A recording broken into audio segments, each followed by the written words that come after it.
Entendido, vamos para allá. Ya encontramos otro ortodoncista que nos está haciendo análisis cefalométrico. Es hora de empezar con este video para que puedas aprender un poquito más del análisis de Steiner. Y si no lo terminas, te enfrentarás a mí, el señor Justicia. Hola, ¿qué tal? Bienvenidos a otro video en este canal de Dientes Chuecos. Feliz año primeramente, y vamos a hablar acerca del análisis de Steiner, en el cual lo vamos a dividir en dos partes, en diagnóstico y proyección de tratamiento. En la primera parte veremos todo acerca de diagnóstico. Considero este análisis un análisis fundamental, ya que nos introduce al mundo de la ortodoncia, y además de ser un análisis muy sencillo de aprender, lo estudiaremos un poquito más a fondo para comprender realmente cómo se encuentra nuestro paciente. Espero que les guste y comenzamos con este video. Como es costumbre de cada video, es necesario empezar con los antecedentes de este análisis de Steiner. El escritor de innumerables artículos científicos, profesor y ortodoncista, el Dr. Cecil C. Steiner, en 1953 presentó a la comunidad ortodóntica su análisis cefalométrico, que siendo hasta la fecha de hoy uno de los más populares y referentes en el ámbito ortodóntico, basado en medidas y ángulos propuestos por algunos doctores, como el Dr. Downs, Wiley, Riedel, Thompson, Margolis, Holdaway, entre otros. Un análisis simplificado con medidas estándares como la base de cráneo para su fácil realización, considerando la armonización del patrón facial como la modificación del posicionamiento del incisivo superior e inferior a la arquitectura craneofacial. Además, para el equilibrio armónico del paciente, desarrolló una serie de diagramas con modificaciones en ángulos y distancias en relación maxilomandibular. Todo esto a través de cálculos y tablas de valores de compromiso. En general, el análisis de Steiner es considerado un análisis fundamental e introductorio para el inicio en el fascinante mundo de la ortodoncia. Muchas gracias, Dr. Steiner. Fantástico análisis para la posteridad. Excelente análisis, ¿no lo creen? Muy bien, ya que vimos los datos importantes de los antecedentes, necesitamos saber que el análisis de Steiner lo vamos a dividir en dos porciones, en diagnóstico y proyección de tratamiento. Otra vez, en diagnóstico y proyección de tratamiento. ¿Qué es el diagnóstico? A grandes rasgos, el diagnóstico lo vamos a referir como el cómo está la condición actual de nuestro paciente. Y la proyección de tratamiento será cómo mejorar la condición actual. Por ejemplo, supongamos que tenemos un carro viejo y lo queremos arreglar, así que lo llevamos a un taller mecánico. En este taller le van a hacer un diagnóstico completo, van a determinar cómo está la condición actual del motor, de las luces, de la transmisión, de las llantas. ¿Para qué? Para saber cómo está en general el funcionamiento de cada parte del carro y así darnos una idea completa de cada sistema que cuenta nuestro carro. Ahora, la proyección de tratamiento es cómo mejorar esa condición del diagnóstico que nos dio el taller mecánico. Por ejemplo, ya que si salió mal el motor, imagínense, si cambiamos el motor, tendremos más velocidad, si cambiamos las luces, tendremos más luces, las llantas, tendremos un poquito más de fricción en los arranques, etc. Y así nos podemos dar una idea y haremos una predicción de cómo va a quedar nuestro carro si mejoramos cada parte individualmente de las cosas dañadas que resultaron en nuestro diagnóstico. Dentalmente hablando, así nuestro paciente llega. Nosotros bucodentalmente analizamos 4 partes, que lo vamos a ver más adelante. Analizamos la relación de los maxilares, cómo están las angulaciones de los dientes, el tipo de patrón de crecimiento que está teniendo, y nuestro perfil, si es armónico o si hay que mejorarlo, y nos dará una idea general de cómo está nuestra condición estomatognática de nuestro paciente. Ahora, la proyección de tratamiento será así. Si mejoramos la relación de los maxilares, realizamos algunos ajustes en las angulaciones de los dientes por medio de tablas o predicciones y así darnos una idea de qué es lo que queremos mejorar para lograr una mejor armonía tanto en sentido esqueletal como en su patrón facial. Ahora, ¿cómo vamos a realizar el diagnóstico y proyección de tratamiento? El diagnóstico será dividido en cefalometría y análisis cefalométrico, que consiste en este video, que es la primera parte. Y en la segunda parte, que será proyección de tratamiento, lo dividiremos en fórmula dentaria, diagramas o cuadro de chevrones y cuadro de medidas de Steiner. Esta es la manera para entender completamente el análisis de Steiner, tanto en sentido de diagnóstico de cómo está el paciente y cómo lo quiero mejorar en su proyección de tratamiento. Perfecto, una vez que ya quedó claro la división del análisis de Steiner, nos enfocaremos al diagnóstico en su cefalometría y análisis cefalométrico. Muy bien, vamos a determinar la diferencia entre la cefalometría y el análisis cefalométrico del diagnóstico de Steiner. Es importante entender que una cosa es cefalometría y otra cosa es análisis cefalométrico, ya que si no entendemos realmente el significado de estas dos partes, uno, nos vamos a confundir en la realización de nuestro diagnóstico, y dos, va a ser súper aburrido y tedioso cuando hagamos todo este tipo de operaciones. Así que necesitamos entender que la cefalometría a grandes rasgos es el fantasma, es el trazado sobre una radiografía en el cual vamos a sacar un diseño anatómico. ¿Qué es este diseño anatómico? Está conformado por estructuras, por puntos, por tejidos blandos, y esta unión de estos elementos formarán lo que son las líneas y los planos. Son todos estos dibujitos que vamos a hacer. Así que será un método en el cual se van a obtener medidas lineales, es decir, de milímetros, y angulares, como ángulos como este 83, este 90, este 46. Las medidas lineales son estos en milímetros, más 4 milímetros, etcétera. Todos estos van a ser medidas de estos diversos elementos anatómicos, y existen muchas, pero demasiadas cefalometrías. Entre ellos algunos ejemplos está la de Steiner, que es de este video, está la de Downs, la cefalometría de Tweed, de Ricketts, de McNamara, de Jarabak, etc. Todo esto es considerado cefalometría, no análisis cefalométrico. Así que cuando escuchen voy a hacer la cefalometría de Steiner, ya vas a comprender que va a ser el fantasma, va a ser únicamente el trazado de esas estructuras anatómicas y va a sacar las medidas, nada más, hasta ahí, punto final. Ahora, lo que es el análisis cefalométrico es este cuadrito o los diferentes sistemas que manejan para registrar los valores obtenidos de esta cefalometría. En otras palabras, el análisis cefalométrico es la interpretación, otra vez, es la interpretación de los valores obtenidos en los cefalogramas. Es decir, ahora sí, ¿qué significa este 83? ¿Qué significa este 90? ¿Qué significa este 46? Cada análisis va a tener la interpretación o lo que va a querer referirse cada valor. Por ejemplo, si es 82, si son valores mayores, protrusión maxilar, si son valores menores, retrusión maxilar, o hiperdivergente, etcétera. Así que cuando tengamos los valores de la cefalometría, vamos a tener que registrarlos o en un sistema organizacional para darle su interpretación, que va a ser considerado como su análisis cefalométrico. Es decir, el análisis de Steiner tiene su cefalometría y su análisis cefalométrico. El análisis de Ricketts tiene su cefalometría de Ricketts y tiene su análisis cefalométrico.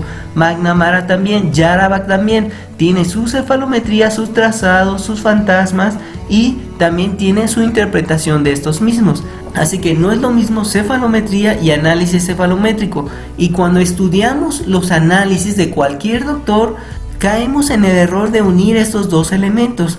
Hacemos un trazo y luego queremos interpretar este valor, siendo que primero debe de ser completamente el paso de cefalometría y después su análisis cefalométrico. Si no hacemos esto, nos vamos a confundir, porque no habremos diferenciado las partes de cada elemento, como lo vamos a ver ahorita. Como dato curioso, tenemos que tener cuidado cuando utilizamos el término de análisis cefalométrico y el término de cefalometría. Cuando escuches a alguien decir voy a hacer el análisis cefalométrico, es porque ya hizo la cefalometría y únicamente va a interpretar lo que consiguió en dichos registros. Ahora, cuando alguien diga voy a hacer la cefalometría, es que va a empezar a hacer las medidas lineares y angulares de los diferentes elementos anatómicos. Sé que suena un poquito muy repetitivo, pero es importante comprender estos dos elementos en su individualidad para facilitar el estudio y poder comprender lo que estamos haciendo. Así que aclarando todo esto, vamos a seguir con el video en el cual la función general y de cada diagnóstico, de cada análisis, ya sea cefalometría y análisis cefalométrico, va a ser el diagnóstico de las alteraciones dentoesqueletales de nuestros pacientes. Podemos evaluar el crecimiento y estética facial que cuentan.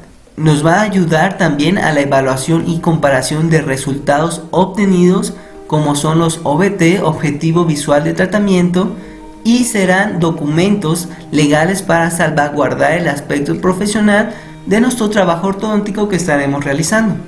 Perfecto, esas son las funciones generales de nuestro diagnóstico de cefalometría y análisis cefalométrico.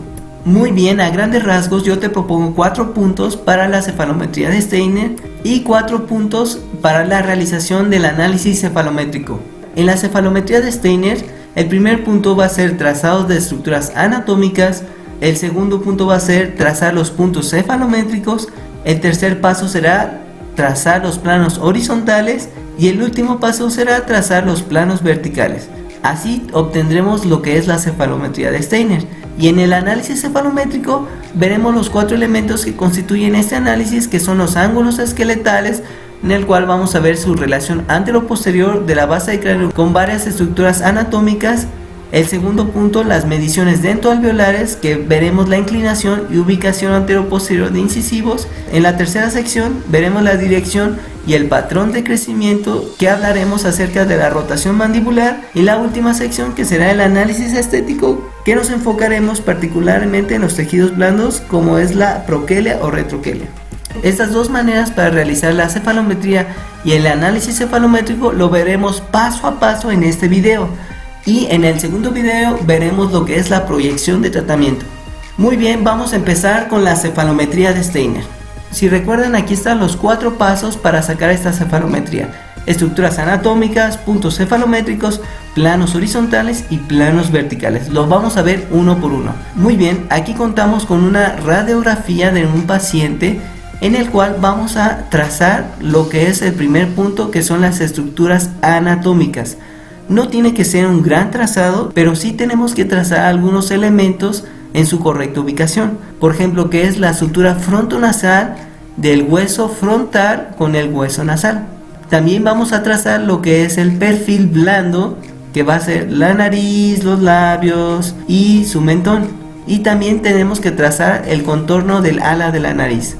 También tenemos que marcar los incisivos, el incisivo central superior, el incisivo central inferior, en el cual vamos a trazar los que se encuentren más exteriormente, es decir, más vestibularizados.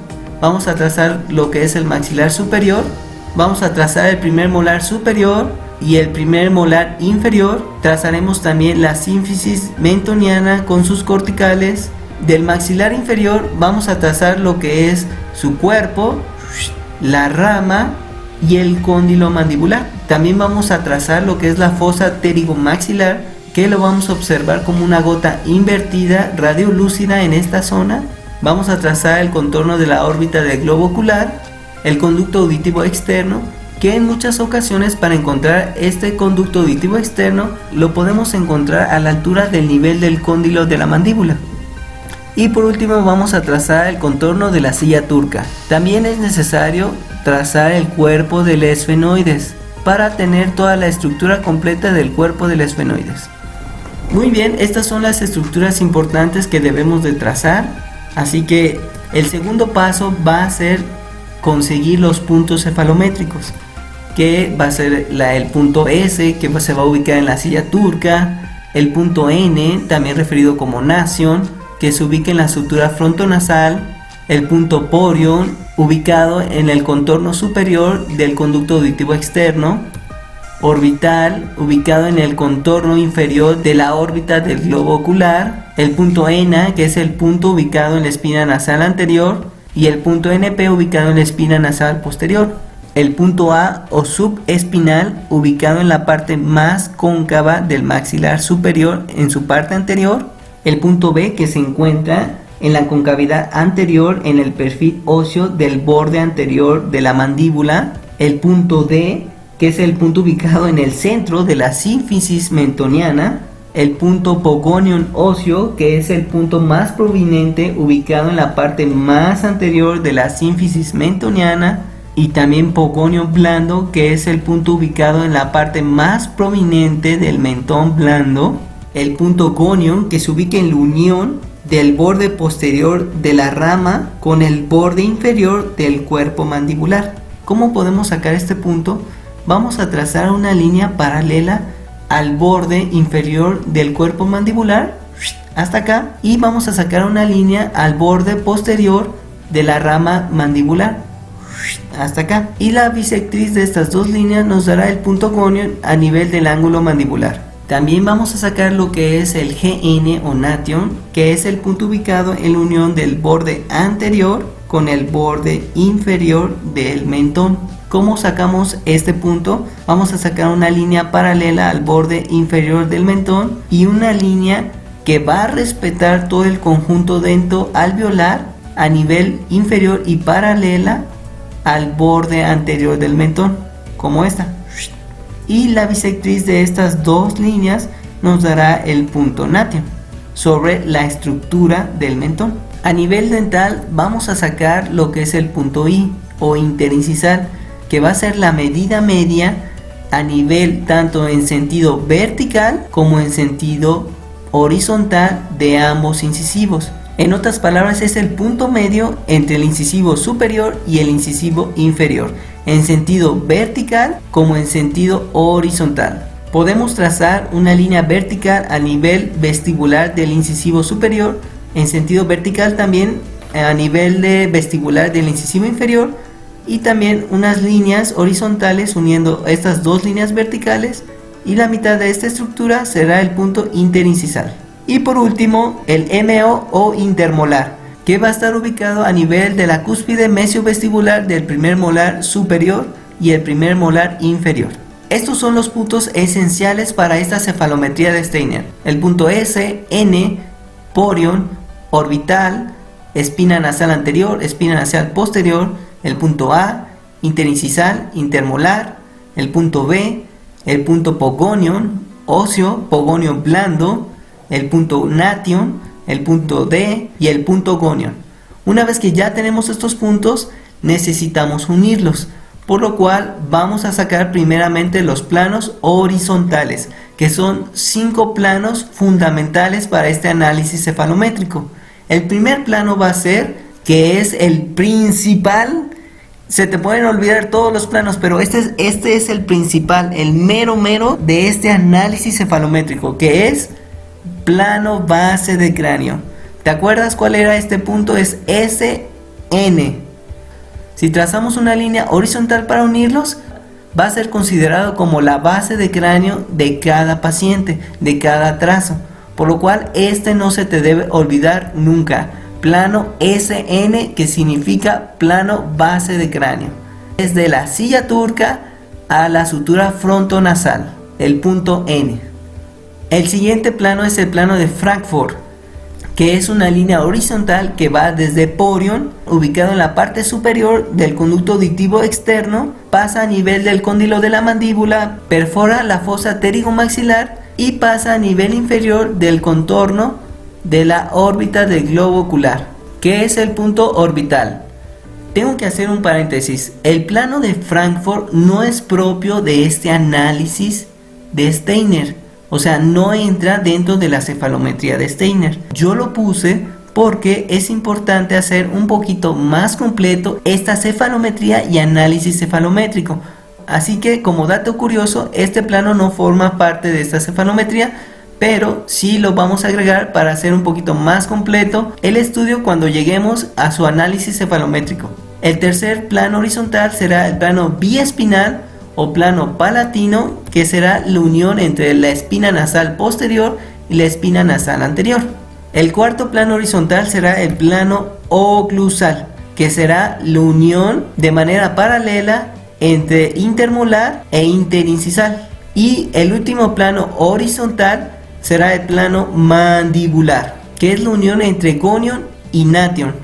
Prácticamente es a nivel paralelo del cuerpo mandibular, hasta acá. Perfecto, ya llevamos la mitad de la cefalometría. Ya sacamos las estructuras anatómicas, los puntos cefalométricos y los planos horizontales, que son 5 y fundamentales que nos servirán en el análisis cefalométrico. De arriba hacia abajo es el plano base de cráneo, que es el principal plano horizontal, y este jamás se nos debe olvidar. El plano de Frankfurt, que lo vemos prácticamente en la cefalometría y análisis de Rickett. El plano biespinal, que es a nivel del maxilar. El plano oclusal a nivel dental. Y el plano mandibular, como su nombre lo indica, a nivel del cuerpo mandibular. Estos son los 5 planos horizontales de la cefalometría. Ahora vamos a los planos verticales. El primer plano vertical es NA. Entonces, ubicamos el punto N y el punto A. Y vamos a trazar una línea en sentido vertical. Aquí un tip: es importante no solo llegar al punto, sino extenderse un poquito más, porque lo vamos a necesitar. Ahora, el segundo plano es el plano vertical NB, que va a ser, ubicamos el punto N y ubicamos el punto B. Ya que los ubicamos, trazamos una línea en sentido vertical. El tercer plano vertical es el plano ND. Buscamos N, que es este, y ahora ubicamos el D, que está en el centro de la sínfisis mentoniana. Igualmente trazamos una línea en sentido vertical. Si se fijan, tenemos A, que está delante, el plano B y el plano D. Es como si fuera ABC, pero es ABD. Perfecto, ya tenemos los 3 planos verticales.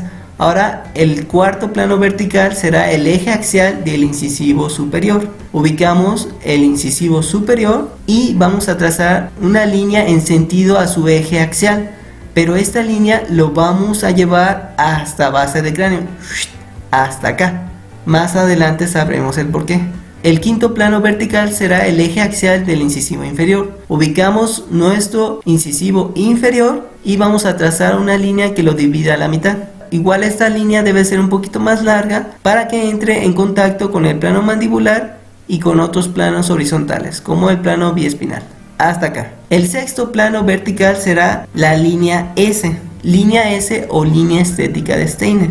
Va a ser una línea que va a unir el inicio o el final, como lo manejan en otros libros, del contorno del ala de la nariz hasta el punto pogonio blando. Esta es la línea estética de Steiner. Ahora, aquí puse punto E y el punto L. El punto E es un punto, no es un plano vertical, pero su origen tiene un sentido vertical. Vamos a sacar una línea vertical y paralela al borde posterior de la rama mandibular. Y esta línea lo dirigimos en forma ascendente hasta llegar al plano horizontal, que es la base de cráneo. La unión de esta línea vertical y la línea base de cráneo nos va a dar el punto E. Ahora, el punto L también se saca en sentido vertical.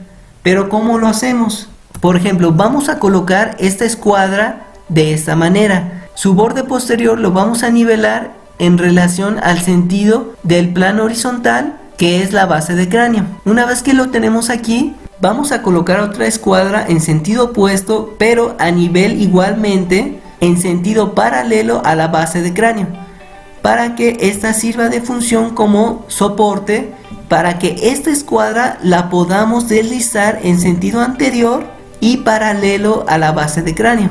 Lo deslizamos y cuando la punta de nuestra escuadra llegue al punto pogonion óseo, vamos a marcar una línea en sentido ascendente y vertical que llegue hasta el plano horizontal, que es base de cráneo. Y esta unión nos va a dar como resultado el punto L. Aquí vamos a marcar el punto. Recuerden, es un punto, no es una línea. Y así obtendremos el punto L sobre el plano horizontal base de cráneo. Perfecto, tenemos el punto E y el punto L que van sobre el plano base de cráneo. El punto E, recapitulemos, es la línea vertical del borde posterior de la rama mandibular en sentido ascendente y choca con la base de cráneo. Y el punto L es un deslizamiento de nuestra escuadra hasta el punto pogonion óseo y marcamos una línea en sentido vertical para llegar al plano horizontal base de cráneo, y así sacamos el punto L. El último plano vertical es el eje Y, que es de punto S a nation. ubicamos el punto S, que se ubica en el centro de la silla turca, y ubicamos el punto Nation ubicado en medio del ángulo del mentón. Entonces trazamos una línea en sentido ascendente y vertical uniendo estos dos puntos, y así obtendremos el eje Y. De igual manera, tengo que recalcar esto: el eje Y no forma parte de la cefalometría de Steiner. Lo vamos a integrar únicamente con el fin para hacerlo más explicativo y más completo, tanto en su cefalometría como en su análisis cefalométrico. Muy bien, ya trazando estos 4 puntos de manera ordenada, tenemos completamente la cefalometría de Steiner. Trazamos lo que son las estructuras anatómicas, los puntos cefalométricos, los puntos horizontales, que son 5, y los planos verticales. Una vez que ya hemos trazado este fantasma, ya podemos sacar medidas lineales y ángulos de estos elementos para poder interpretarlos. Pero quiero decirte que ya concluimos con la cefalometría de Steiner. Ahora es importante interpretar todos estos valores que vamos a obtener. Ahora sí, empezamos el análisis cefalométrico de Steiner para saber el diagnóstico de nuestro paciente. Este es el cuadro cefalométrico de Steiner, en el cual vamos a registrar las medidas lineales y angulares que nos van a proporcionar las cefalometrías, en este caso la cefalometría que hicimos anteriormente. Ahora, para fines educativos, yo lo dividí en 4 secciones y con diferentes colores, como está el rojo, azul, amarillo y el rosa. Muchos autores consideran que está dividido en 3 secciones, pero para fines un poquito más explicativos lo dividiré en 4 secciones. Vamos a ver paso a paso cada sección para una mejor comprensión. La primera sección son los ángulos esqueletales. Ahí vamos a saber la relación que tienen los maxilares, es decir, el maxilar superior e inferior con su base de cráneo. En la segunda sección nos enfocamos a nivel de dientes, es decir, vamos a saber algunas inclinaciones y ubicaciones anteroposteriores de los incisivos superiores e incisivos inferiores, es decir, mediciones dentoalveolares.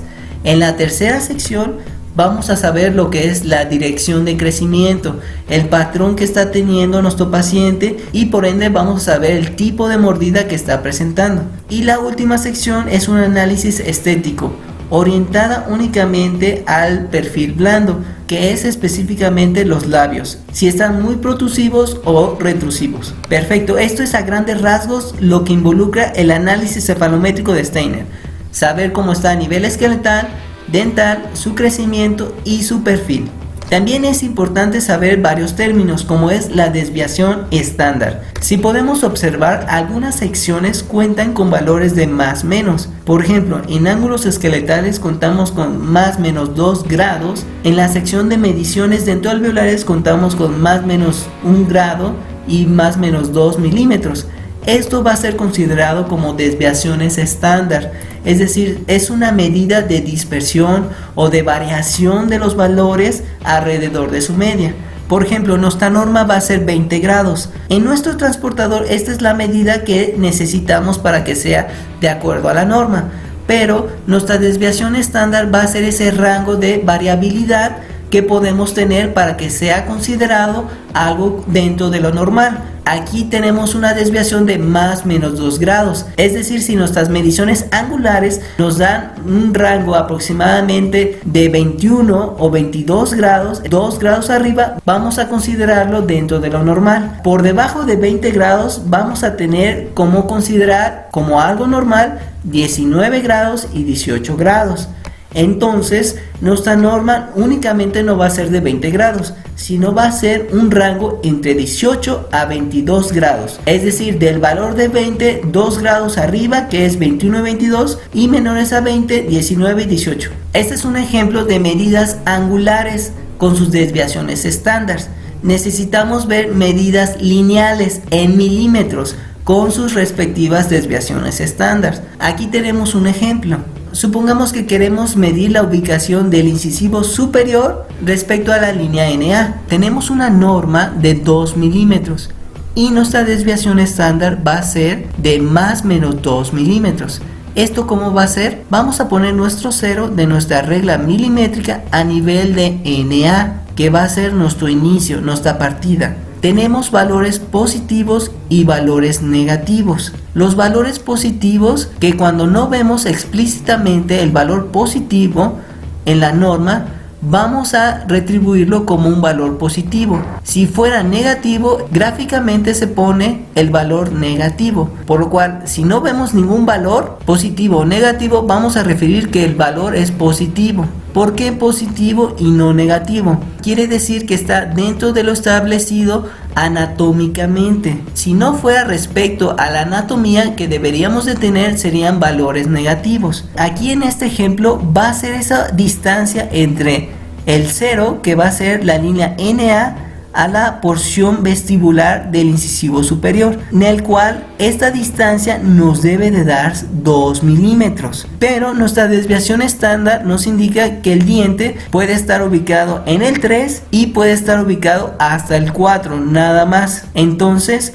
va a ser considerado dentro de lo normal. Ahora, nuestra desviación estándar también nos indica que el diente puede estar 2 milímetros atrás, es decir, nos vamos en cuenta regresiva, 1 y 0. Hasta aquí vamos a tener lo establecido dentro de lo normal. Si el diente se ubicara detrás del 0, serían valores negativos y ya tampoco entraría dentro de la norma. Entonces tenemos una norma no solo de 2 milímetros, sino también un rango de 0 a 4 milímetros. En las medidas lineales es importante saber dos cosas. Uno, que existen valores positivos, que es dentro de lo establecido anatómicamente correcto, y valores negativos, que ya no es anatómicamente correcto. No necesariamente los valores positivos están hacia la derecha, ni los valores negativos están hacia la izquierda. Y la otra cosa que hay que saber es que hay rangos de desviación estándar que pueden ser considerados dentro de lo correcto o normal. Una vez comprendido lo que es desviaciones estándar en medidas angulares y medidas lineales, ya podemos empezar las 4 secciones del análisis cefalométrico de Steiner. En este caso empezaremos con los ángulos esqueletales con desviaciones estándar de más menos 2 grados. Es importante saber que las cefalometrías podemos saber únicamente 2 sentidos del espacio, que es el sentido vertical y el sentido antero-posterior, es decir, de adelante hacia atrás. Vamos a saber la relación del maxilar, la mandíbula y la sínfisis del mentón en base a SN, es decir, su base de cráneo. ¿Se acuerdan cuál era la base de cráneo? Era esa línea horizontal de 2 puntos unidos de S ubicado en el centro de la silla turca y el punto N que se encuentra ubicado en la sutura frontonasal. Esta es base de cráneo. Ahora, el punto A, que está ubicado en la concavidad anterior del maxilar, va a ser el representativo del maxilar superior. Cuando hablen del punto A, se va a referir al maxilar superior. Cuando hablen del punto B, si se acuerdan dónde está el punto B, ¿verdad? Está en la concavidad anterior del maxilar inferior. Y este va a representar a la mandíbula, el maxilar inferior. El B es la mandíbula. Y el D va a ser el mentón o la sínfisis del mentón. Si se acuerdan dónde estaba el D, se encontraba en la parte media de la sínfisis mentoniana. Ahora, esto es importante saberlo. Si dominamos estas 4 estructuras, vamos a poder entender lo que estamos trazando. SN va a ser base de cráneo. Siempre SN base de cráneo. Apréndanselo así, base de cráneo. El punto A es el maxilar superior. El punto B es la mandíbula. Y el punto D es la sínfisis del mentón. Ahora, nosotros tenemos una relación estructuralmente correcta, es decir, el maxilar superior se encuentra un poquito más adelante o cubre al maxilar inferior. Así estamos anatómicamente diseñados. Esto nos da una relación correcta con nuestra base de cráneo, por lo que nuestra base de cráneo va a ser el centro fundamental para establecer qué medidas son las correctas o si estamos en correcta proporción. Por ejemplo, cuando el maxilar o la mandíbula se encuentren más adelante fuera de lo normal, vamos a emplear el término de protrusión, que están adelante respecto a su base de cráneo, es decir, respecto a las condiciones correctas que debería de tener. Este término de protrusión nos servirá para determinar que están más hacia adelante, en sentido anterior. Cuando se encuentran en sentido posterior, podemos decir así: el maxilar se encuentra en retrusión, es decir, hacia atrás respecto a su base de cráneo. O podemos decir: la mandíbula se encuentra en retrusión, es decir, atrás, en relación a su base de cráneo. Quiero que quede bien entendido, la base de cráneo va a ser un determinante para establecer los ángulos correctos que deberíamos de tener. Por eso decimos si se encuentra en protrusión o retrusión respecto a su base de cráneo. No solo decimos, el maxilar se encuentra en protrusión. Está adelante, pero ¿cómo sabes que está adelante? Se puede saber que está adelante respecto a lo normal. También nos pueden dar diferentes combinaciones, como el maxilar puede estar en protrusión respecto a su base de cráneo, es decir, más adelante de lo normal, o la mandíbula que se encuentre más atrás respecto a su base de cráneo. Aquí es necesario saber que el término protrusión nos referiremos que se encuentra adelante respectamente a lo normal, y retrusión que se encuentra atrás respecto a lo normal. ¿Y qué es lo normal? Es a su base de cráneo. Una vez que ya sabemos los 4 elementos esenciales y además sabemos los términos de protrusión, que es hacia adelante, y retrusión hacia atrás respecto a su base de cráneo, podemos empezar lo que es a registrar y entender cómo está nuestro paciente de acuerdo a la cefalometría que hicimos. Muy bien, aquí tenemos los ángulos esqueletales. Son 1, 2, 3, 4 ángulos. Y nos dice que tenemos una desviación estándar de más o menos 2 grados. Para fines didácticos repetí que es relación anteroposterior maxilar, mandíbula y sínfisis mentoniana. Entonces, el primer ángulo es SNA, que si recuerdan, SN es base de cráneo y A es maxilar, por lo cual nos quiere decir que es un ángulo del maxilar respecto a su base de cráneo. En esta columna vemos que son las normas, es lo que deberían de estar en relación a su base de cráneo, el maxilar, la mandíbula y la sínfisis del mentón. En esta columna que es actual registraremos lo que vamos a medir, y la columna de discrepancia vamos a notar la diferencia entre el valor actual y el valor de la norma. En el concepto vamos a determinar si se encuentra en protrusión, que va a estar determinado con valores positivos mayores a la norma, y retrusión, es decir, atrás, con valores negativos respecto a la norma. Vamos con el primer ángulo, que es SNA, 82 grados. Ubicamos en nuestra cefalometría primero nuestra base de cráneo, que es esta línea. Después ubicamos la línea NA, que va a ser representado el A como el maxilar superior. Entonces vamos a ver esta unión entre la base de cráneo, que es SN, y la unión entre NA. Aquí va a haber una intersección. Vamos a poner aquí nuestro transportador justo de esta manera para que nos dé el ángulo correcto. Por ejemplo, aquí obtuvimos 87 grados. Este valor lo registramos en el cuadro de actuar. Una vez registrado, vamos a determinar si entra dentro de la norma. Nos dice que hay una desviación estándar de más menos 2 grados. Tenemos de 80, si son valores angulares menores, es 81 hasta 80. Y valores angulares mayores 83 y 84. Ese es el rango que debería de estar dentro de lo normal.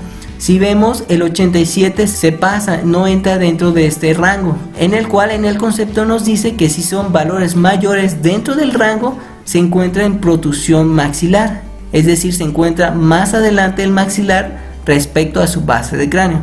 Entonces vamos a determinar que en su concepto le vamos a poner protrusión maxilar, se encuentra adelante, más adelante. En la discrepancia vamos a saber cuánto está adelantado.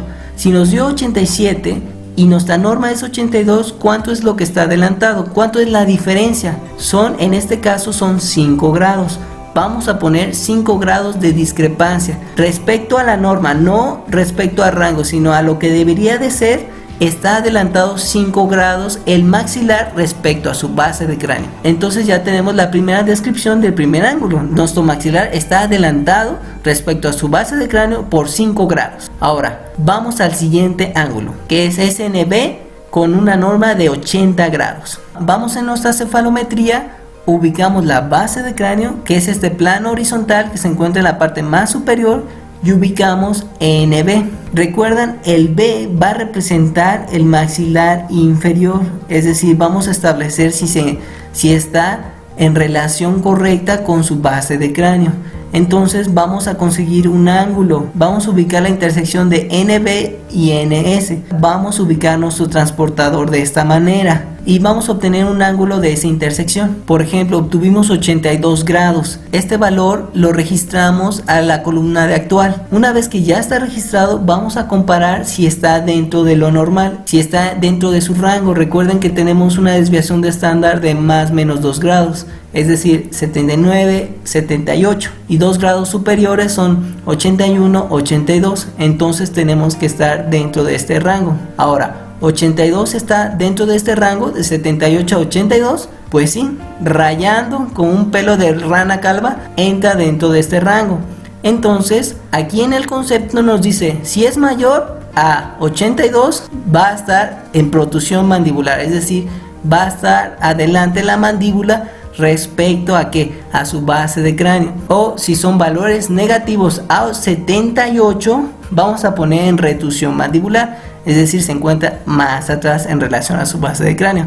Pero como entra dentro de lo establecido, vamos a poner respecto a norma o norma, como quieran ponerla. Entonces, y dentro de la discrepancia, pues sí tenemos una discrepancia de 82 a 80. ¿Cuánto es la discrepancia? Es de 2 grados. 2 grados más adelante dentro de la norma, pero para fines didácticos, aunque esté rayando 82, según la desviación estándar, estamos aún dentro de lo normal. Muy bien, el siguiente ángulo es muy importante, es ANB. Vamos a determinar con este ángulo la clase esqueletal que presenta nuestro paciente, es decir, las relaciones del maxilar y la mandíbula, y se clasifican en 3 clases: clase 1 esqueletal, clase 2 esqueletal y clase 3 esqueletal. Ahora vamos a saber cómo está esta onda. Si se fijan, el A va a ser representado por el maxilar y el punto B va a ser representado por la mandíbula. Entonces vamos a determinar esa relación, ese ángulo. Entonces A, subimos N y bajamos hasta B. Si se fijan, aquí se forma este ángulo y nos va a determinar la clase esqueletal. Esta relación nos determina si es clase 1, clase 2 o clase 3. Ahora, para entender realmente bien lo de las clases esqueletales, permíteme explicarte cómo está esta onda. Muy bien, si recuerdan, aquí es lo mismo de la cefalometría, pero nada más representado en un esquema. Aquí vamos a ver la clase esqueletal. ¿Se acuerdan que ese es el punto A, representado por el maxilar, y ese es el punto B, representado por la mandíbula? Ahora aquí el punto N para establecer una relación angular. Y aquí voy a poner transportador para saber este ángulo, este pequeño ángulo. Ok, muy bien, así vamos a determinar la clase esqueletal. Recuerden, el maxilar anatómicamente estamos diseñados para que esté más adelante y la mandíbula se encuentre atrás, por lo cual esta relación es la mera, es como positivo, lo correcto. Muy bien, aquí nuestra norma dice que clase 1 esqueletal, estamos hablando no molar sino esqueletal, es de 2 grados. Es decir, esta angulación nos debe de dar 2 grados, pero con una desviación estándar de más menos 2 grados. ¿Qué quiere decir esto? Para que se entienda lo de la clase esqueletal, me permito poner una regla con ángulos positivos y negativos, en el cual el 0 va a ser determinado con la línea NA. Como nuestra relación nos dice que el maxilar superior cubre al maxilar inferior, entonces estas angulaciones de estas relaciones van a ser positivos, es decir, dentro de lo normal. Si esta angulación fuera al revés de lo establecido, serían valores negativos. Entonces vámonos en orden. Nuestra norma 1 nos dice que clase 1 es 2 grados. Nuestra angulación y nuestra distancia debe de ser esta, 2 grados. Pero nos dice que más menos 2 grados, es decir, 2 grados arriba sería 3, 4, hasta aquí. Y 2 grados menores serían 1 y 0. Entonces tenemos un rango ya mayor a 2 grados. Sería 2 grados arriba es 4 y 2 grados abajo es 0 grados. Entonces de 4 a 0 es clase 1 esqueletal. Por ejemplo, si nuestra relación es un poquito más hacia atrás, si cae aún así a 3 grados, sigue considerándose como clase 1 esqueletal. Si se va un poquito más hacia atrás, pero cae dentro de los 4 grados, cae en relación todavía en clase 1 esqueletal. Por el contrario, si nuestra relación se hace hacia adelante, es decir, nuestra mandíbula se hace un poquito más hacia adelante, pero registramos la distancia angular, de 1 grado sigue siendo clase 1 esqueletal. Aún si lo hacemos un poquito más hacia adelante, llegando incluso borde a borde nuestros dientes, y tenemos una medida de 0 de maxilar, mandíbula, sigue siendo una clase 1 esqueletal, sigue siendo dentro de lo normal. Ya cae un poquito más hacia otra clase, que ahorita la vamos a ver, que es clase 3, en valores ya negativos. Pero aquí es importante entender que de 4 a 0 es clase 1 esqueletal. Repito, si tenemos en 0 está bien, si tenemos en 1 sigue siendo, está bien, nuestra relación incluso se mejora. Si tenemos hasta 4 también sigue siendo clase esqueletal, si tenemos hasta 3 también, y lo ideal sería 2, pero tenemos ese rango de 4 a 0. Ahora, supongamos que nuestra relación se hace un poquito más hacia atrás y cae en un grado de 5. Cuando ya cae en un grado de 5, ya es considerado una clase 2 esqueletal, es decir, ya hay una distancia considerable para que no esté dentro de lo correcto, dentro de las relaciones maxilomandibulares. Entonces, valores mayores a 5 grados ya son considerados como clase 2 esqueletal. Por ejemplo, puede ser un 6, un 7, un 8, un 9, un 10, etcétera. Valores mayores a 5 ya se consideran clase 2 esqueletal. Ahora, lo contrario con valores negativos. ¿Qué es lo negativo? Es decir, que está fuera de lo normal. Cuando ya son valores menores a menos 1, ya es considerado una clase 3 esqueletal. Y pueden ser valores como menos 2, menos 3, menos 4, menos 5, menos 6, menos 7. Valores ya son negativos. ¿Por qué? Porque ya hay una relación al revés. Ya la mandíbula no está detrás del maxilar, por lo cual ya son valores negativos y va a ser considerado como clase 3 esqueletal. Esta es en resumen la clase esqueletal. Valores de 0 a 4 son clase 1 esqueletal, están en buena relación. Ya más adelante, más atrás la mandíbula, a partir de 5 grados ya son clase 2 esqueletal. ¿Por qué positivo? Porque siguen siendo la relación correcta, o sea, la mandíbula está atrás del maxilar, es correcto, es positivo, pero ya está en una distancia exagerada dentro de lo normal, por eso ya es una clase 2 esqueletal.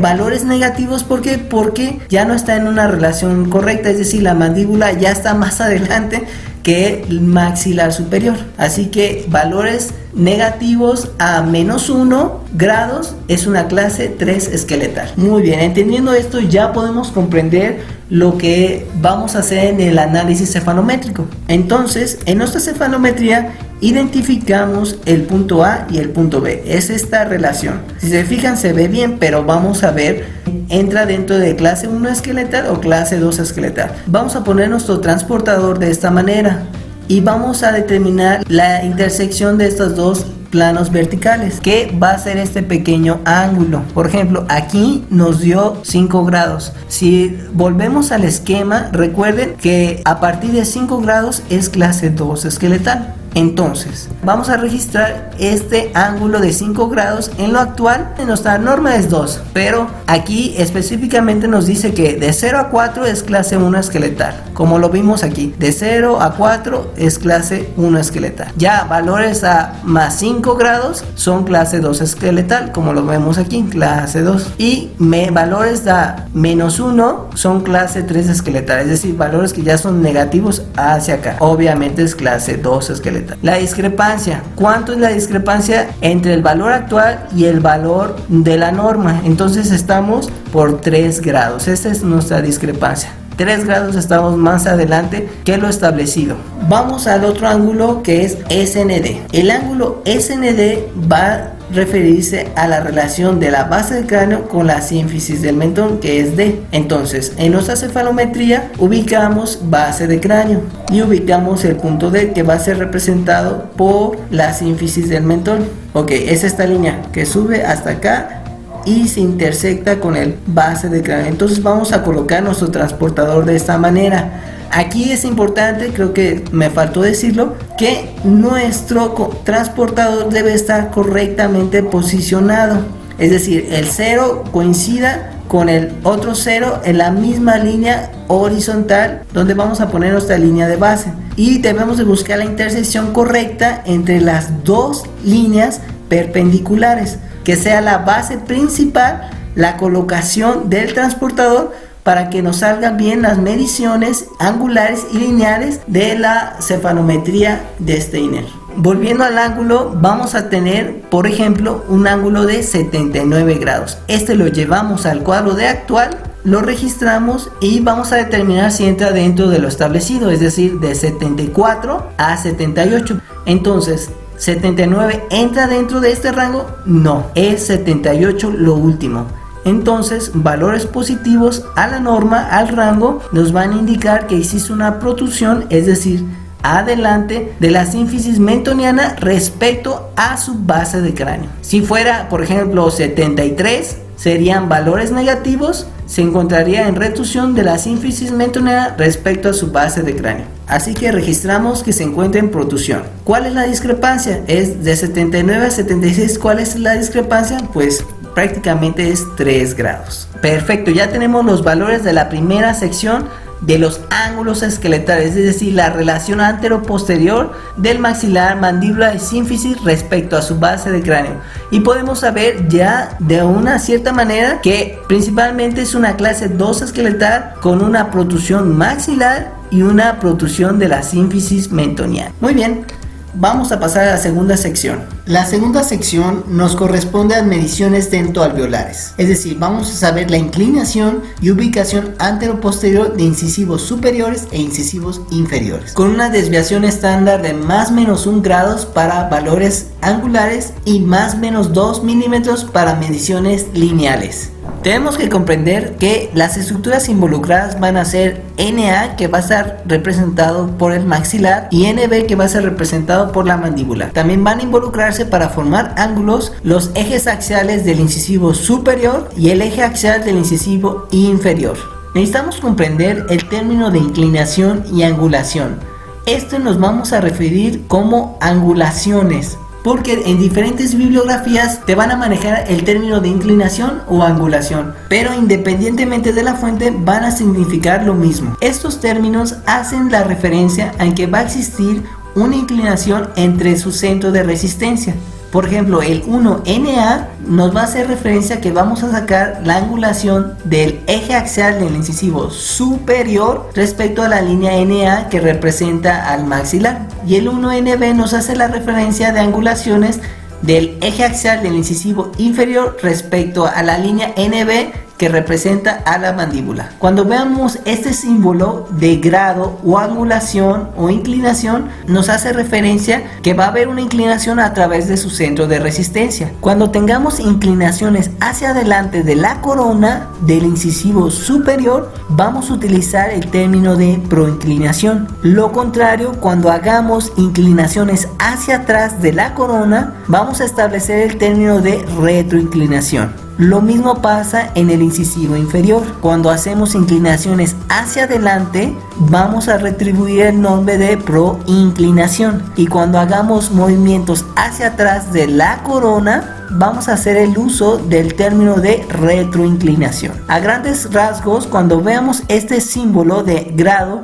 nos referimos que existe una inclinación sobre su centro de resistencia, a comparación del término de ubicación o posición, es decir, en milímetros, nos va a hacer referencia en que se hace un movimiento en cuerpo, es decir, en masa completo. No hay una inclinación sobre su centro de resistencia, sino es un movimiento de todo el cuerpo de raíz y corona. Por ejemplo, 1NA en milímetros, cuando hablamos en milímetros, se refiere a la ubicación o posición en sentido de cuerpo, o 1NB que se refiere al incisivo inferior respecto a la mandíbula, y vemos milímetros, también nos dice que es en cuerpo. Cuando es hacia adelante, vamos a utilizar el término de protrusión, adelante, y cuando es hacia atrás, retrusión, como lo podemos ver en la animación. Se están moviendo en cuerpo, no hay una inclinación propia en su centro de resistencia, sino se mueven en cuerpo. Puede estar el incisivo superior en protrusión y el incisivo inferior en retrusión, pero en cuerpo,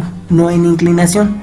Esa es la gran diferencia. Cuando vemos el símbolo de angulación es porque estamos refiriendo que existe una inclinación de la corona y raíz. Y cuando veamos en milímetros se refiere a que estamos haciendo en cuerpo. El 1NA, es decir, el incisivo superior, puede tener medidas angulares y medidas lineales, es decir, en milímetros. Al igual que el 1NB del incisivo inferior, puede ser en grados y puede ser en milímetros. Una vez entendido esto, pasamos al primer ángulo de esta sección de mediciones dentoalveolares. El primer ángulo nos indica es 1NA y su norma es de 22 grados, pero nos dice que existe para mediciones angulares una desviación de estándar de más menos 1 grados, es decir, sería de 21 grados a 23 grados. Representada en el esquema, esta es la angulación del incisivo superior con respecto a la línea NA, es decir, el maxilar. Nuestra norma nos dice 22 y su desviación estándar es más menos 1 grados, es decir, es de 21 a 23 grados. Lo vamos a sacar de esta manera. Ubicamos nuestra línea NA, que es una línea vertical de manera descendente, y nuestro eje axial del incisivo superior. Hay dos maneras de colocar el transportador. Yo te voy a mostrar una en el cual vamos a sacar el ángulo interior que forma esta intersección entre NA y el eje. Como están largas las líneas, nos sacan dos ángulos iguales. No es este ángulo, no es el exterior, sino es el ángulo interno, es este grado. Este debe ser 22, pero nuestra desviación estándar es de 21 a 23. Muy bien, ya que vimos el esquema, vamos a nuestra cefalometría. Ubicamos el eje axial del incisivo superior, que es este azul, y nuestra línea NA, que es este. Y se acuerdan que les había dicho que necesitamos extenderla, era por esta razón, para encontrar esta angulación que se va a formar entre la intersección del eje axial con la línea NA. Entonces va a ser este pequeño ángulo. Vamos a poner nuestro transportador de esta manera, como lo tenemos aquí en el esquema también. Aquí no tenemos el otro ángulo porque no hicimos las líneas más largas, pero hubiéramos tenido dos ángulos. Así que vamos a sacar este pequeño ángulo interior, como lo demuestra en este esquema. Entonces lo sacamos y nos da un ejemplo de 18 grados. Esa es la inclinación y angulación, es decir, una inclinación sobre su centro de resistencia. Entonces vamos al análisis cefalométrico, registramos el 18 y determinamos si entra o no dentro de lo establecido. Es de 21 a 23, todavía ni siquiera alcanza a llegar a 21. Entonces, como son valores negativos, vamos a decir que está en retroinclinación.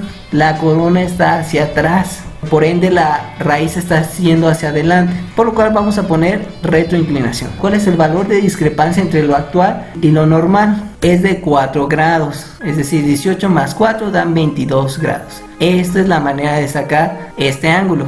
Ahora vamos a la siguiente medición. Recuerden, ahora ya cambió a milímetros, entonces estamos hablando de ubicación o posición. 1NA en grados quiere decir la inclinación o angulación, y 1NA en milímetros quiere decir ubicación o posición, es decir, en cuerpo. La norma dice que es 4 milímetros y tenemos una desviación para mediciones lineales, son más menos 2 milímetros. Entonces tenemos valores atrás es 3 y 2 y valores mayores es 5 y 6. Entonces tenemos un rango de 2 a 6. Vamos al esquema. La ubicación y posición del incisivo superior respecto a su base ósea, que es NA, que es el maxilar, en milímetros es su posición en cuerpo. Nuestra norma dice que es 4 milímetros y una desviación estándar de más menos 2 grados. Entonces esto va a ser así. Ubicamos NA, que va a ser nuestra línea inicial, que va a ser 0, y recuerden que valores positivos va a ser dentro de lo normal y valores negativos va a ser dentro de lo no normal. Vamos a sacar esta distancia en milímetros, que va a ser comprendida entre la parte más exterior del borde del incisivo superior a la línea NA, que es esta. Nuestra norma nos dice que es 4 milímetros. Entonces vamos a ver en nuestra regla que hasta aquí debe de ser lo correcto, 4 milímetros. Pero nuestra desviación nos dice que puede ser 3 o 2 milímetros. Nuestro borde puede llegar hasta aquí. Y también haciéndolo más hacia adelante puede llegar hasta 5 o hasta 6 milímetros, que es ya lo más exagerado que puede llegar nuestro diente en ubicación y posición, es decir, en masa, hasta aquí. Tenemos un rango entonces de 2 a 6 milímetros. Repito, esto es lo normal. Ya pasando de 7, 8, 9, 10, 11, ya se considera como una protrusión del incisivo superior, es decir, en cuerpo. Y valores ya después de 1, 0, menos 1, menos 2, menos 3 ya se considera un concepto de retusión del incisivo superior respecto a su base ósea, es decir, respecto al maxilar. Muy bien, entendido esto, vamos a ubicar en nuestra cefalometría el incisivo superior. Entonces detectamos la línea NA que está más extendida. Para hacer estos tipos de mediciones colocamos nuestro 0 de nuestra regla milimétrica a nivel de NA y trazamos una línea a nivel de la parte más exterior del borde del incisivo superior para determinar una distancia entre la NA y esta línea trazada. Lo medimos y vemos que nos da 1 milímetro de ubicación o posición. Si recordamos que nuestro estándar, nuestra norma es de 2 a 6 milímetros, entonces no está dentro de lo establecido. Vamos a nuestro registro, anotamos 1 milímetros, asumimos que es positivo porque si fuera negativo pondríamos el signo de negativo. Entonces vemos si entra dentro del rango, es de 2 a 6 milímetros y vemos que no entra dentro de lo normal, y por lo cual es una retusión del incisivo superior respecto a su base ósea, es decir, al maxilar está más atrás y lo registramos como retusión. De la discrepancia de 1 a 4, ¿cuánto nos falta? Pues nos faltan 3 milímetros. Y así se saca esta medición lineal. Muy bien, vamos al siguiente ángulo. Nos dice que que es el eje axial del incisivo superior y plano palatino con una norma de 70 grados. Entonces vamos a nuestra cefalometría, ubicamos el plano palatino, que es un plano horizontal surgido de la unión del espina nasal posterior y espina nasal anterior, y ubicamos también nuestro eje axial del incisivo superior y observamos que existe una intersección entre este plano vertical, que es el eje axial, y el plano horizontal, que es el plano palatino. Entonces vamos a sacar este ángulo, vamos a colocar de esta manera nuestro transportador. Nuestra base va a ser el plano palatino y nuestra línea vertical va a ser el eje axial. En este ejemplo nos dio 67 grados. Este 67 lo registramos en nuestro cuadro y vemos si entra dentro del rango de lo normal, de 69 a 71. Recordemos que tenemos de desviación estándar más menos 1 grado en mediciones angulares, que sería 69 a 71. Entonces 67 no entra dentro de este grado, por lo cual valores menores a 69 sería una retroinclinación del incisivo superior. ¿Cuál es la discrepancia de este? Es de 67 a 70, son 3 grados. Muy bien, vamos al siguiente ángulo, que es 1SN. ¿Recuerdan cuál era SN? Era base de cráneo. Y nos dice que es una norma de 103 grados. Entonces vamos a nuestra cefalometría. Ubicamos base de cráneo, que es este. Y ubicamos también nuestro eje axial del incisivo superior. Recuerden que hicimos el eje axial un poquito más extendido hasta base de cráneo, era para conseguir este ángulo. Aquí se va a formar esta intersección y aquí vamos a poner correctamente nuestro transportador, que vamos a sacar este ángulo para que nos dé, en este ejemplo, un ángulo de 98 grados. Este 98 lo registramos en actual y vemos si entra dentro del rango, que es de 102 a 104. Observamos que ni siquiera alcanza el 102, por lo cual son valores negativos y nos indica que se encuentra en retroinclinación respecto a ¿qué? A su base de cráneo. ¿Cuánto es la discrepancia entre 98 y 103? Van a ser 5 grados.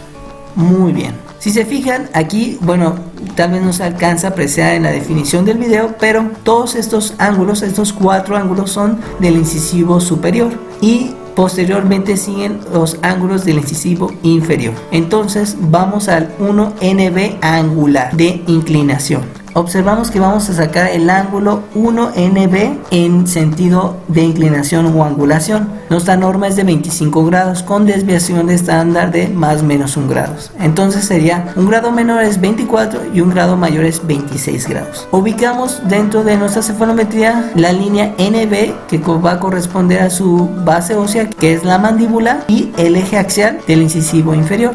Al unir estos vamos a ver una intersección y vamos a colocar de esta manera. Hay dos maneras, esta es una de ellas, para sacar este ángulo interno, no estos los externos sino los internos, lo que nos interesa, que es la angulación del incisivo inferior respecto a su base ósea. este nos debe de dar 25.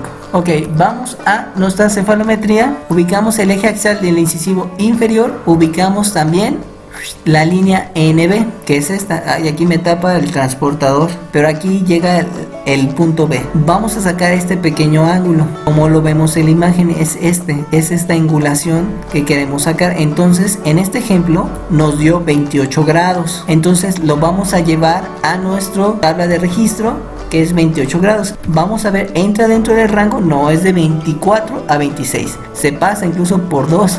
Valores mayores nos indican que existe una proinclinación, por lo cual va a haber una proinclinación del incisivo inferior respecto a su base ósea. Entonces lo anotamos como proinclinación. ¿Y cuál es la discrepancia que tenemos de 28 a 25? Pues es de 3 grados. Muy bien, así se saca este ángulo. Vámonos a la medición lineal del incisivo inferior respecto a su base ósea. Ya sacamos su angulación, ahora queremos saber su distancia en cuerpo respecto a su base ósea. Entonces vamos aquí en el esquema, la ubicación y posición, porque estamos en milímetros. La norma es de 4 milímetros y una desviación estándar de más o menos 2 milímetros. Es decir, 2 milímetros atrás es 2 milímetros y 2 milímetros adelante es 6 milímetros.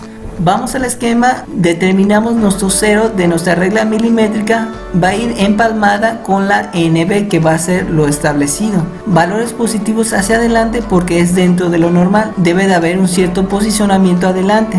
Y valores negativos acá porque el incisivo inferior no tiene una angulación ni una posición de este lado. Vamos a sacar esta distancia que va a estar comprendida entre una línea que vamos a marcar, que va a estar ubicada en la parte más exterior del borde incisal del incisivo inferior hacia la línea NB. Es esta distancia y debe de ser de 4 milímetros. Tenemos una desviación estándar de más o menos 2 milímetros, es decir, nuestro borde puede estar en 3 o en 4 milímetros hasta acá, o puede ser un poquito más adelante nuestro borde hasta 6 milímetros. Si sobrepasa este rango dentro de lo normal, es decir, de 2 a 6, quiere decir valores ya 7 milímetros, 8 milímetros, 9, 10 milímetros, quiere decir que nuestro incisivo se encuentra en protrusión, se encuentra más adelante respecto a su base ósea, que es la mandíbula.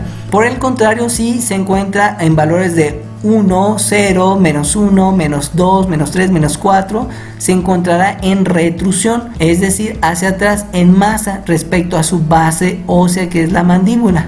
Muy bien, comprendido esto, vamos a la cefalometría. Ubicamos entonces nuestro incisivo inferior y también ubicamos nuestra línea NB, que es esta. Como lo dice en el esquema, vamos a trazar una línea que se encuentra en la parte más exterior del borde del incisivo inferior. Entonces aquí vamos a trazar una pequeña línea. Si lo pueden ver, aquí trazamos una línea y vamos a colocar nuestra línea milimétrica. El cero va a estar empalmada con NB. Entonces medimos esta distancia. En este caso nos dio 7 milímetros de ubicación o posición, es decir, de en masa. ¿Respecto a qué? A NB, que es NB, es la mandíbula. Registramos estos 7 milímetros y observamos si sí entra o no entra dentro del rango de 2 a 7, incluso se pasa del 6 milímetros, es lo máximo que puede tener esa ubicación o esa posición. Entonces, como tenemos valores mayores al rango, lo vamos a considerar como en protrusión del incisivo inferior respecto a su base ósea. Entonces, ¿cuál es la discrepancia que tenemos? Es de 3 milímetros. De 7 a 4 son 3 milímetros. Muy bien.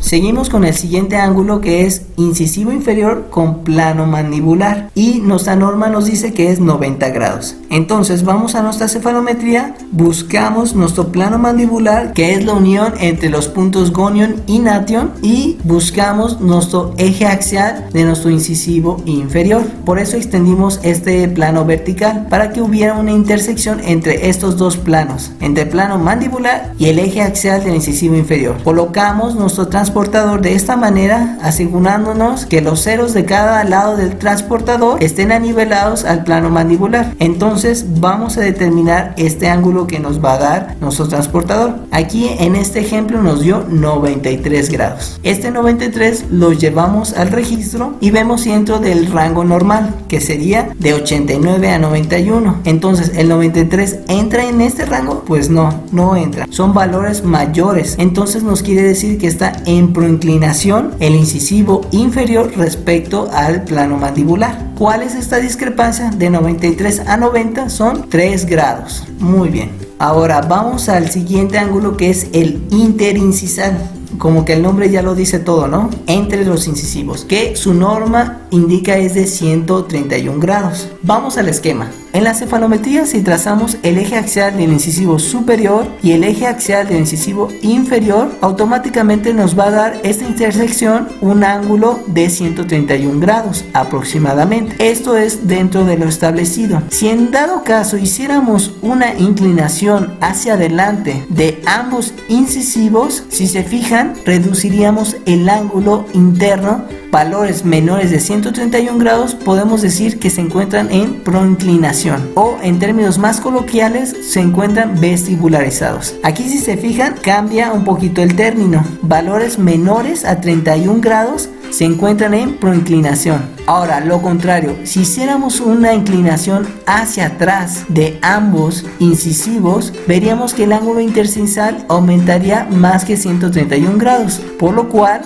valores mayores a 131 grados se considerarían como dientes retroinclinados o coloquialmente palatinizados. ¿Por qué? Porque se encuentran hacia adentro, aumentando el ángulo. Aquí es la diferencia entre otros ángulos, por eso no hay que confundirlos. Cuando sean valores positivos, es decir, mayores a 131, están retroinclinados. ¿Por qué? Porque los dientes se están haciendo hacia adentro. Y cuando sean valores menores, van a ser proinclinados, es decir, vestibularizado. Muy bien, entendiendo esto, vamos a nuestra cefalometría. Ubicamos los dos ejes axiales, el eje axial inferior y el eje axial superior. Aquí podemos observar una intersección que va a ser la partida de nuestro ángulo. Podemos poner sobre el eje axial inferior, empalmar nuestro transportador de 0 a 0 de los dos lados. Vamos a sacar este ángulo interincisal. Entonces, en este ejemplo nos dio 134. Si se fijan, está aumentado el 134. ¿Por qué? Porque están muy hacia adentro los incisivos inferiores. Están muy acá, aumentando el ángulo interincisal. Entonces, este 134 lo llevamos al análisis cefalométrico y vemos si entra dentro del rango, que es 130 a 132 grados. No entra, se pasa incluso más de 132. Dijimos que valores mayores se encuentran en retroinclinación. Es decir, coloquialmente están palatinizados. Aquí me faltó ponerle palatinizados, pero están palatinizados. Si fuera mucho menor, estuvieran así, vestibularizados, proinclinados. Pero en este caso están hacia adentro, es decir, aumentaron el ángulo. Por lo cual vamos a poner que están en retroinclinación. ¿Cuánto es esa discrepancia de 134 a 131? Es de 3 grados. Muy bien. La tercera sección de este análisis cefalométrico habla acerca de dirección o patrón de crecimiento y por ende también el tipo de mordida. Estamos hablando de rotación mandibular. Antes de empezar, necesitamos entender algunos temas. Recordemos que existen 3 tipos de perfil. El perfil recto, que nos da una buena relación entre el maxilar y la mandíbula. El perfil convexo, que para fines didácticos se marca una convexidad muy acentuada entre los maxilares, ya que la mandíbula en su relación con el maxilar se encuentra mucho más posterior. Y el perfil cóncavo, que presenta una relación anormal entre la mandíbula y el maxilar, encontrándose esta misma, la mandíbula, un poquito más adelante en relación al maxilar. Estos son los 3 tipos de perfiles. Ahora, les pregunto, ¿qué estructura anatómica puede alterar con facilidad el tipo de perfil? Sabemos que el maxilar también puede interferir en nuestro perfil, pero la mandíbula es el que rige con mayor facilidad el tipo de perfil. Sí puede ser el maxilar, pero el 70% de los casos de alteraciones maxilares está referido con la mandíbula, ya que es una estructura móvil y puede ser regida dentalmente y muscularmente. Ya que estamos hablando de movimiento, nos referiremos a ese movimiento como rotación mandibular. La rotación mandibular puede afectar el tipo de perfil que puede presentar nuestro paciente. En buenas relaciones maxilares, es decir, de maxilar superior con la mandíbula, nuestro perfil puede ser un perfil recto. Cuando esta rotación hace una rotación de manera descendente o vertical, automáticamente el perfil cambia a ser un perfil un poquito más cóncavo o inclusive recto. Cuando hacemos rotaciones a la inversa de manera ascendente u horizontal, podemos transformar el perfil en un perfil convexo o inclusive recto también. Pero ya estamos hablando de términos de rotación mandibular de manera descendente, es decir, hacia abajo en sentido vertical, o rotaciones ascendente en sentido horizontal, es decir, hacia arriba. Todo esto de rotación mandibular estará establecido como dirección o patrón de crecimiento y por ende nos dará también el tipo de mordida que está presentando el paciente. Por ejemplo, en una rotación descendente en sentido vertical nos puede dar una tendencia a mordida abierta. ¿Por qué? Porque la mandíbula se está yendo más verticalmente y separándose con el maxilar superior, o puede estar una mordida de borde a borde. En una rotación ascendente u horizontal nos puede dar una mordida profunda porque se está acercando demasiado a los incisivos superiores. Es por eso que decimos que la rotación mandibular nos da la dirección o patrón de crecimiento y el tipo de mordida. Una vez aclarado esta sección acerca de la rotación mandibular que rige el perfil y el tipo de mordida, vamos a ver el primer ángulo de esta sección, que es de SN agonio-nation, es decir, que está representado por la base de cráneo por el plano mandibular, y su norma nos dice que es de 32 grados. Vamos a nuestra cefalometría para ubicar estos planos horizontales. Primero ubicamos nuestro plano horizontal base de cráneo, que se encuentra en la parte más superior y es la unión del punto S y del punto N. Después ubicamos el plano mandibular, que es la unión del conium y nation, y está ubicado en la parte más inferior de nuestro cuerpo mandibular. Para hacer una angulación entre estos dos planos necesitamos que haya una intersección entre estos dos planos horizontales. Hay dos maneras para lograrlo. Uno es trazando exageradamente hacia atrás ambos planos para llegar a una intersección. Inclusive queda corto en nuestro trazado cefalométrico. La otra manera es transportar alguno de estos planos mandibulares para hacer la intersección de estos mismos. En esta presentación yo decidí transportar o trasladar o mover, como quieras decirlo, el plano base de cráneo hacia plano mandibular. ¿Cómo voy a lograr esto? Voy a colocar mi escuadra a nivel paralelo y empalmarla con la base de cráneo. Una vez que ya tengo aquí, necesito ponerle un soporte, como un elevador para deslizarlo. Voy a colocar una escuadra a nivel posterior de esta misma para que me sirva como uno de soporte y dos como un elevador. Y así mismo pueda trasladar en sentido hacia abajo y así no pierdo la angulación de este plano que es base de cráneo. Trazo la línea y quito las escuadras y ya cuento con la intersección del plano horizontal de base de cráneo y plano mandibular. Puedo obtener junto con mi transportador una medición angular de estos planos. Por ejemplo, este trazado me midió 29 grados. Lo llevo a mi cuadro de análisis cefalométrico, lo pongo en actual y reviso si cuenta con alguna desviación estándar. Pero bibliográficamente no está establecido una desviación estándar, por lo cual debe de ser, si nos ponemos muy estrictos, 32 grados la norma para este ángulo. Pero la interpretación ya es de cada quien si quieren aumentar un grado de desviación estándar.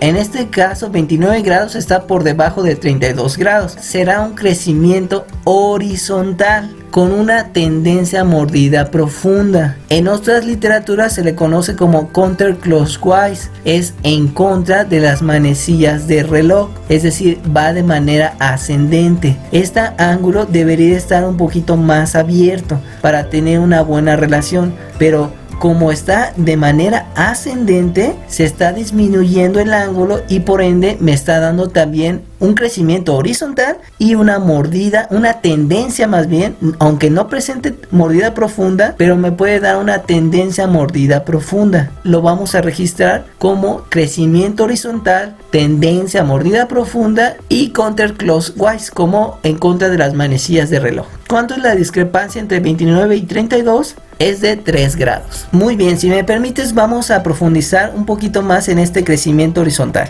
En nuestra norma tenemos 32 grados, que es lo correcto que debemos de tener entre base de cráneo. Nuestra base de cráneo, recuerden que la desplazamos, y nuestro plano mandibular. Nuestra norma nos dice que la angulación mandibular respecto a nuestra base de cráneo debe de ser de 32 grados. Ahora, cuando existe una rotación vertical, por ende aumentará el ángulo de nuestro plano mandibular con la base de cráneo, dándonos como un crecimiento vertical originado por una rotación descendente de la mandíbula. Podemos encontrar también terminología como un patrón hiperdivergente y nos dará una tendencia a mordida abierta. Si se fijan, aquí nos separamos del incisivo superior con el incisivo inferior. Puede haber una mordida abierta, puede ser que no tampoco. Esto nada más es una tendencia, porque hicimos una rotación descendente y estamos aumentando dicho ángulo. Ahora, por el contrario, si hacemos una rotación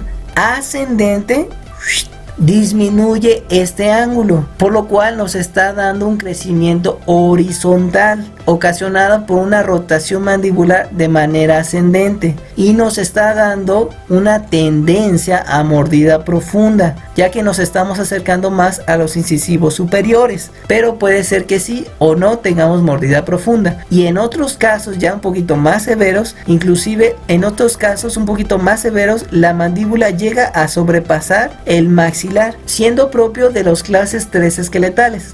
Ahora les voy a enseñar un tip importante dentro de la ortodoncia. Uno de los factores de rotación mandibular, es decir, el movimiento que hace ya sea de manera ascendente hacia arriba o de manera descendente hacia abajo, es principalmente provocado por el factor dental. Puede haber una extrusión, ya sea en dientes maxilares o en dientes mandibulares. Por ejemplo, en esta animación existe una extrusión de un segundo molar superior, lo cual está ocasionando una rotación descendente de la mandíbula. Por el contrario, también puede afectar una intrusión de cualquier diente, ya sea del maxilar o la mandíbula. Por ejemplo, en esta ilustración existe una intrusión de dientes superiores, lo que nos está generando una rotación ascendente o en sentido horizontal de la mandíbula. Es por eso que algunos tratamientos dentro de la ortodoncia se incluye la extrusión o intrusión de dientes, ya sea superiores o inferiores. ¿Para qué? Para que podamos corregir la rotación mandibular, ya sea de manera ascendente, es decir, de sentido horizontal, o de manera descendente en sentido vertical. A grandes rasgos, lo que hay que entender es que el factor dental, ya sea extrusión o intrusión de dientes, puede alterar la rotación mandibular de manera ascendente o de manera descendente. Eso es lo más importante. Muy bien, vamos al siguiente ángulo, que también nos va a decir la dirección o el patrón de crecimiento y la tendencia mordida del paciente. En este caso es SN, es base de cráneo con plano oclusal. ¿Se acuerdan que nosotros trasladamos base de cráneo para unir plano mandibular? En esa transportación inconscientemente también nos hizo una intersección con el plano oclusal, dándonos la ventaja de que ya está este ángulo al haber trasladado este plano horizontal, que es base de cráneo.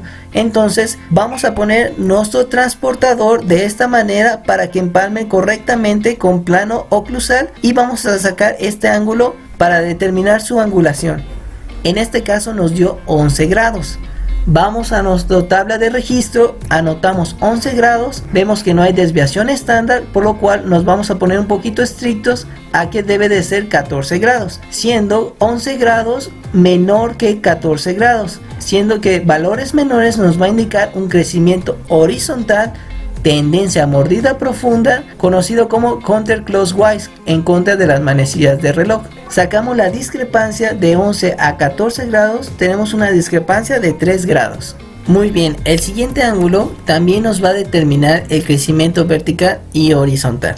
Este ángulo va a ser entre la unión del eje Y y base de cráneo, es decir, SN. Vamos a nuestra cefalometría y ubicamos primero nuestro base de cráneo, que es SN, y ubicamos lo que es nuestro plano eje Y, que esta es la unión entre el punto S y la unión del punto natio. En esta unión va a haber una intersección que va a formar un ángulo. Entonces vamos a colocar nuestro transportador de esta manera sobre la base del cráneo y vamos a obtener una angulación. En este caso nos dio 64 grados. Vamos a nuestra tabla de registros, colocamos los 64 y lo comparamos si entra de acuerdo a la norma establecida, que es de 66 grados.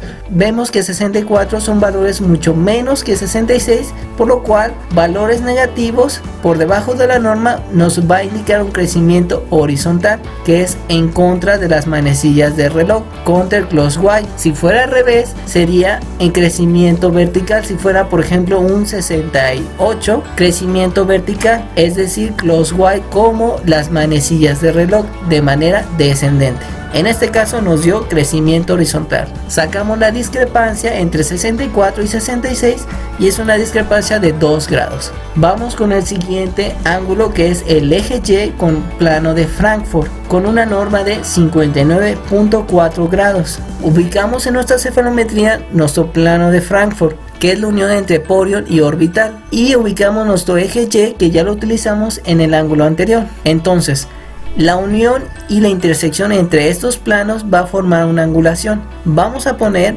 nuestro transportador de esta manera en el plano de Frankfurt y vamos a sacar la siguiente medida, que es 57 grados. En este ejemplo lo llevamos a nuestro registro de análisis cefalométrico y lo comparamos con la normativa que nos establece de 59.4, siendo que el 57 es mucho menor a la norma. Por ende nos va a indicar que valores menores a 59.4 nos dará un crecimiento horizontal en contra de las manecillas del reloj, es decir, de manera ascendente. Determinamos cuál es la discrepancia entre lo actual y en lo que debería de ser, que es de 2.6 grados. Un punto importante que quiero mencionar es que los ángulos involucrados con eje Y a base de cráneo y eje Y a Frankfurt no son ángulos propiamente del análisis de Steiner, pero nos ayudan también a corroborar que el crecimiento que estamos registrando sea en mayoría o igual un mismo crecimiento de nuestro paciente.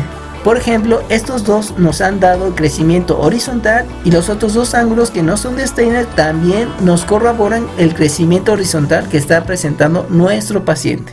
Es por eso que involucramos el plano de Frankfurt y el eje Y dentro del análisis de Steiner.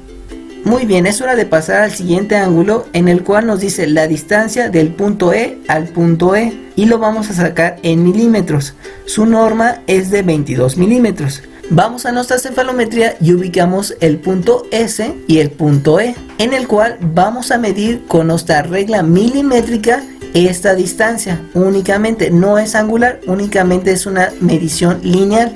Entonces, esta medición se supone que nos debe de dar 22 milímetros. En este caso nos dio 25 milímetros, un poquito más respecto a la norma. Ahora, si son valores positivos o mayores a 22 grados, como es nuestro caso de 25 milímetros, vamos a poner este concepto, que quiere decir el borde posterior del cóndilo se encuentra más atrás con relación a la base de cráneo. Y si fueran valores negativos por debajo de 22 milímetros, pondríamos en concepto como borde posterior del cóndilo se encuentra más adelante con relación a la base craneal.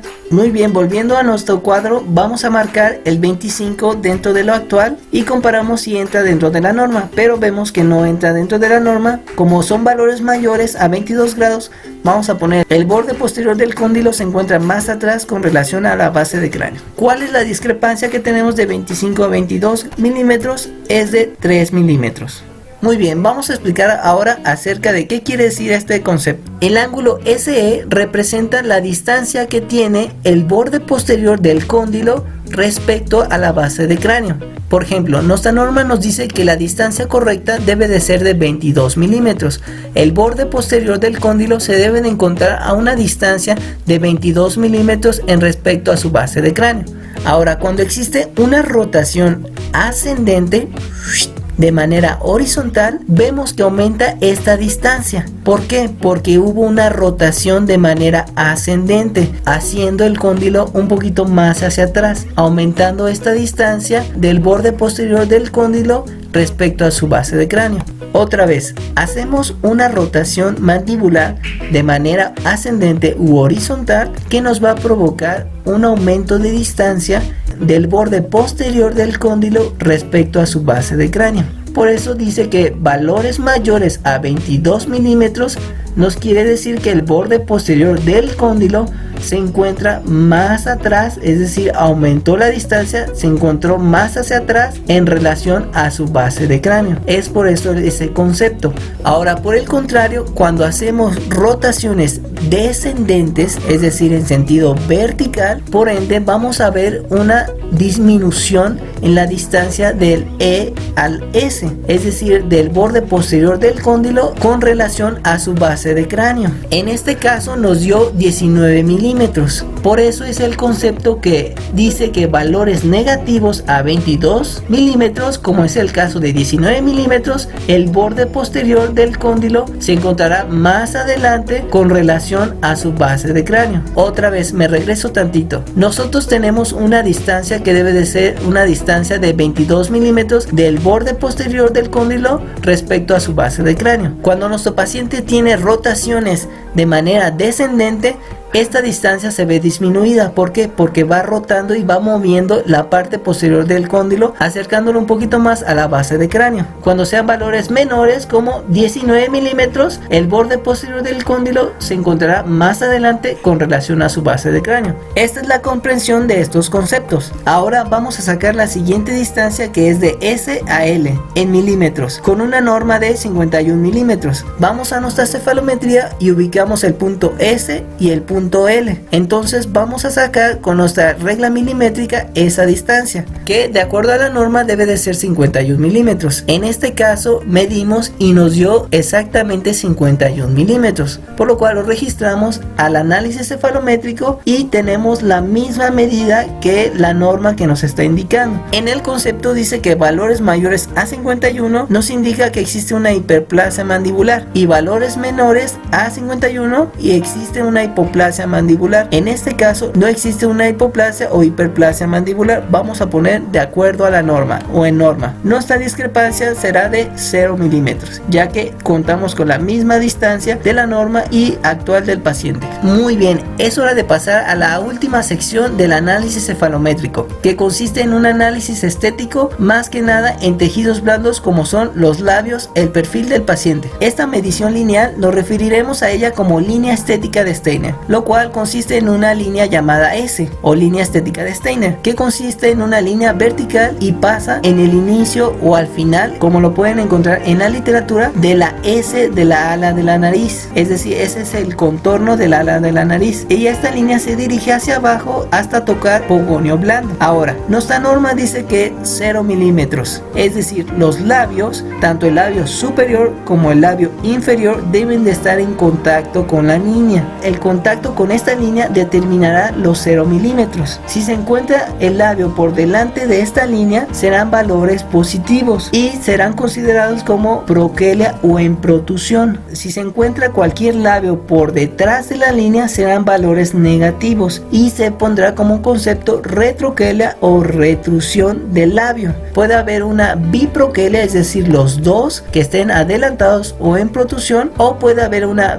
birretroquelia, que estén los dos en retrusión, o puede haber una combinación de estas mismas, que el labio superior se encuentre en proquelia y el labio inferior se encuentre en retroquelia. Es importante conocer que la línea S estética de Steiner va a establecer el grado de posición de los labios para, entre comillas, una correcta estética facial. Ahora vamos a la cefalometría y ubicamos nuestra línea S o línea estética de Steiner. Marcamos una línea a nivel del labio superior para hacer una medición con nuestra regla milimétrica y así determinar si se encuentran adelantados o se encuentran por detrás de la línea estética de Steiner. En este caso, el labio superior se encuentra por delante de la línea estética de Steiner por 1.5 milímetros, y en el labio inferior marcamos una línea hasta donde llega la parte más exterior de este mismo y medimos desde la línea estética de Steiner hasta esta distancia. Observamos que el labio se encuentra por delante de la línea estética de Steiner, por lo cual van a ser valores positivos, y también, al igual que el labio superior, en este caso nos dio 1.5 milímetros.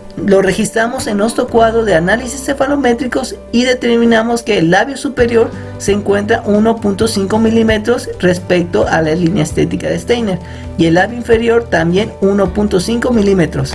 En el concepto podemos poner protusión del labio superior y protusión del labio inferior.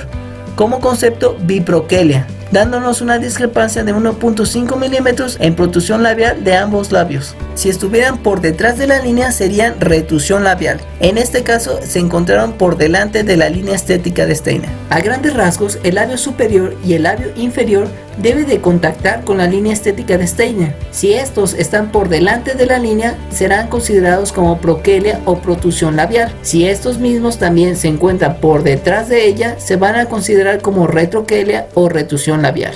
Muy bien, hasta este punto ya contamos con nuestra cefalometría y el análisis cefalométrico, en el cual ya trazamos los ángulos que nos proporcionó nuestra cefalometría y su interpretación de esta misma. Ahora, con esta interpretación ya podemos hacer un diagnóstico. Es necesario establecer un diagnóstico certero para la proyección de nuestro tratamiento. Si recordamos, estos fueron los datos obtenidos de las 4 secciones del análisis cefalométrico de Steiner. Ahora es necesario resumirlos para entregar un diagnóstico certero y así una proyección de tratamiento. De cierta forma podemos describir a nuestro paciente en 4 secciones de acuerdo al análisis cefalométrico de Steiner. La primera sección está en sentido esqueletal. Es un paciente clase 2 esqueletal con protrusión a nivel del maxilar de 5 grados y de la sínfisis mentoniana de 3 grados. A nivel dental podemos resumir que los incisivos superiores se encuentran en retroinclinación de 4 grados y una retrusión a nivel de su base de 3 milímetros. Los incisivos inferiores se encuentran en una proclinación de 3 grados y una protrusión de 3 milímetros de acuerdo a su base ósea. Coloquialmente podemos decir que los incisivos se encuentran en retroinclinación, es decir, palatinizados. A nivel de la dirección de crecimiento, nuestros valores nos indicaron que el paciente está teniendo un crecimiento horizontal con una tendencia a mordida profunda. Y su análisis estético de perfiles blandos, que son los labios, nos muestra una biproquelia de 1.5 milímetros. Este es un ejemplo de cómo podemos resumir el análisis cefalométrico para que podamos establecer un diagnóstico oportuno y asimismo una proyección de tratamiento. En el siguiente video hablaremos de la segunda parte, que es la proyección de tratamiento, donde involucraremos la realización de diagramas o el cuadro de chevrones y el cuadro de medidas de Steiner. Muchas gracias por escucharme, espero que te haya gustado, dale like al video, compártelo con tus colegas y nos vemos en el siguiente video. Que estés muy bien.